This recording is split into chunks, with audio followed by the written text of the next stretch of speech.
Bonjour à toutes et à tous. Je suis bien content d'être là aujourd'hui pour réfléchir autour d'une question qui nous préoccupe à lire et écrire depuis quelques années déjà, puisque nous, un petit peu comme on le fait au collectif Alpha, on fait de l'alphabétisation aussi, donc c'est apprendre à lire et à écrire aux personnes, aux adultes, et on se rend compte depuis pas mal d'années maintenant que cet écrit il est de plus en plus numérique aussi.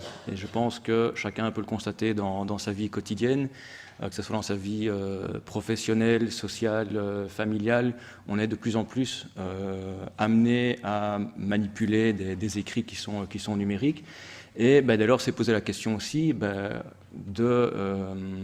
l'apprentissage de ces outils et l'appropriation de l'écriture numérique dans le cadre de l'alphabétisation.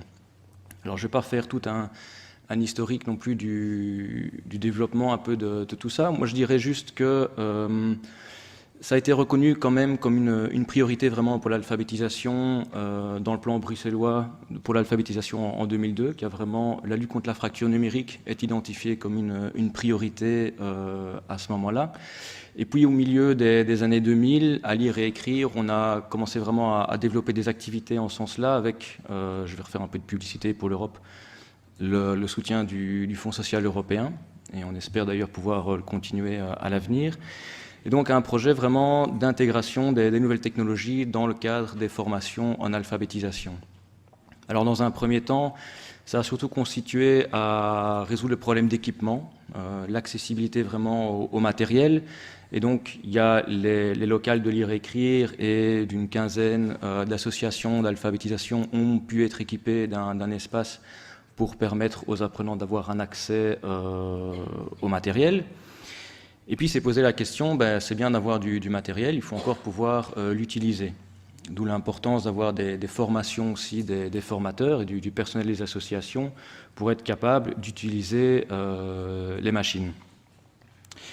Et puis c'est pas parce qu'on sait les utiliser soi-même qu'on est capable d'enseigner non plus son fonctionnement, de faire apprendre à d'autres personnes comment les utiliser. Et là on a un petit peu tourné en rond chez nous pour savoir comment on allait faire pour les faire vraiment rentrer dans les formations en alphabétisation. Alors finalement, on s'est basé notamment sur les travaux de Daniel Pimienta, qui est un sociologue français qui a pas mal réfléchi là-dessus, et qui attire l'attention sur le fait qu'une chose, c'est d'avoir le matériel, d'avoir un accès aux outils. Il faut pouvoir les utiliser, mais il y a encore une troisième question qui est savoir les utiliser pour quoi faire. Et c'est un petit peu par cette porte-là, cette question, pourquoi faire, pourquoi utiliser finalement ces outils en alphabétisation. Alors la première réponse, elle est peut-être un peu évidente, c'est pour apprendre à lire et à écrire.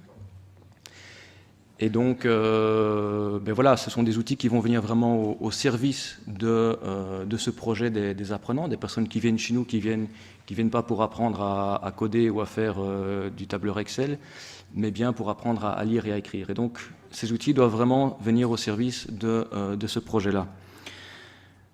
Une deuxième raison, pourquoi faire, c'est pour les usages quotidiens, puisque, voilà, on l'a vu pour l'organisation de ces déplacements, de ses loisirs, chercher un logement, gérer ses comptes en banque, acheter un ticket de métro, tout ça maintenant, ça se fait via le recours à du numérique. Et donc c'est s'assurer que ce qu'on va avoir dans le cadre des formations d'alphabétisation, on puisse bien les transférer dans sa vie quotidienne. Une troisième raison, qui est peut-être un petit peu moins évidente, elle a plus trait à l'émancipation, et je pense que c'est Madame Zrien qui disait en introduction que l'objectif c'est bien de former des citoyens responsables avec un esprit critique aiguisé.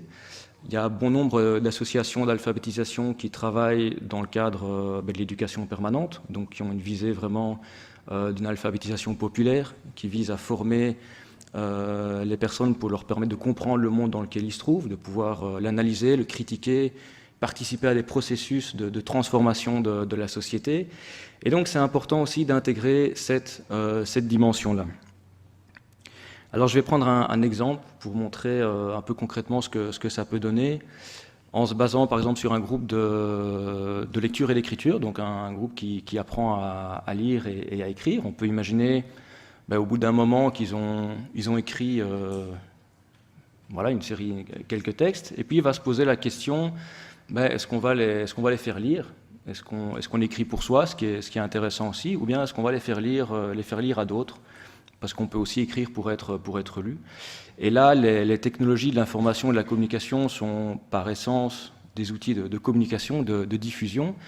Et le groupe pourrait se mettre d'accord, par exemple, pour animer un blog. C'est quelque chose qui se fait voilà, assez couramment dans les groupes, d'animer un blog. Alors, une fois qu'on va passer à cette étape-là, ça veut dire que les textes qui ont été écrits en cursive, manuscrits, on va les passer dans un traitement de texte. Et là, ça va donner l'occasion aux formateurs de repérer, par exemple, des erreurs qu'ils n'avaient pas pu voir avant. Par exemple, quand on écrit à la main, la distinction entre un O et un A n'est pas toujours évidente, entre un accent grave et un accent aigu. Par contre, une fois que ça passe au traitement de texte, on le voit tout de suite. Et ça permet d'identifier, tiens, il y avait peut-être un souci entre le A et le O, entre le AN et le ON, et ça va peut-être donner lieu à finalement un travail sur la phonétique. Donc voilà, l'idée du blog, ça ne sera pas de devenir vraiment un blogueur né, mais bien d'avoir un outil au service de l'apprentissage et puis de pouvoir communiquer, de faire sortir l'écrit de sa classe. Et donc là, il y a une importance aussi symbolique, je pense, qui est là, qui est l'idée de faire partie un petit peu du monde actuel, de maîtriser les outils, de pouvoir aller sur Internet et aussi de valorisation des productions des apprenants. Parce que c'est différent d'écrire pour soi dans son classeur ou bien de publier sur Internet et que ce soit accessible à tout le monde.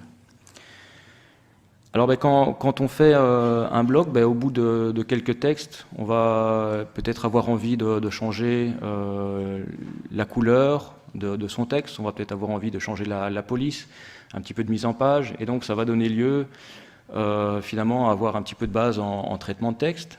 Peut-être qu'on va vouloir l'illustrer avec une photo, rechercher une photo, ou bien faire des photos soi-même. Il y a peut-être une visite qui va avoir lieu, et donc voilà, on va voir un petit peu comment organiser ces déplacements avec Google Maps par exemple, prendre des photos, les mettre sur le blog, les commenter, peut-être l'occasion de faire un commentaire audio, et donc petit à petit, on va découvrir ce monde du numérique, mais toujours avec l'objectif premier qui est bien le texte, la parole, la production des apprenants, et venir porter ce travail-là. Donc ça, c'est pour répondre un peu aux premiers besoins, je dirais, l'apprentissage de la lecture et de l'écriture. Par rapport aux usages quotidiens, on voit il y aura un petit peu de traitement de texte, donc on va commencer à découvrir aussi un petit peu comment fonctionne un ordinateur, un explorateur de fichiers, des opérations un petit peu de base.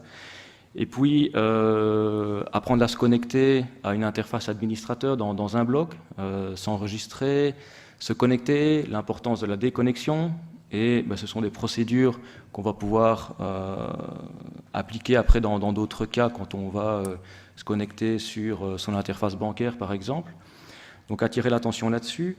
Ça va être utilisé, apprendre à utiliser son GSM, s'il y a un appareil photo, quand on fait des photos dans une exposition, pouvoir les récupérer, les mettre en ligne, etc.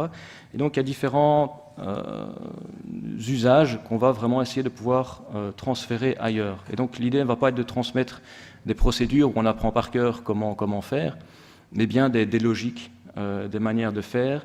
Et pour ça, on va essayer de varier les interfaces, pas pour compliquer la tâche, mais pour vraiment mettre en évidence les logiques plus que les procédures, en proposant de travailler sur des programmes différents, sur des interfaces différentes. Troisième point, l'émancipation. Il va se poser assez vite des questions de savoir quel logiciel on va utiliser pour le traitement de texte. Est-ce qu'on va prendre un logiciel d'une compagnie privée qui est payant et qui n'est pas accessible à tout le monde, ou bien faire un choix pour un logiciel auquel tout le monde a accès? Est-ce qu'on va choisir une plateforme de blog qui est gratuite, une qui est payante? Quelle est la place de la publicité sur Internet? Et mener une réflexion par rapport à ça, par rapport au modèle économique qui peut sous-tendre tout ce qu'on trouve sur Internet. De nouveau, on parle de varier les programmes, varier les interfaces. Chez nous, par exemple, les ordinateurs on a le choix, on peut démarrer soit sur un système privé, soit sur Linux. Et donc voilà, on peut passer de l'un à l'autre et découvrir les logiques plus que les procédures vraiment. Il y a la question aussi, quand on publie sur un blog, est-ce qu'on va signer de son nom? Est-ce qu'on va prendre un pseudonyme? C'est la question de la responsabilité. Est-ce qu'on assume ce que l'on dit? Est-ce qu'on préfère se réfugier derrière un pseudonyme? Et aborder toutes les questions de ce qu'on peut trouver sur Internet, de la liberté, des limites à la liberté d'expression aussi, etc.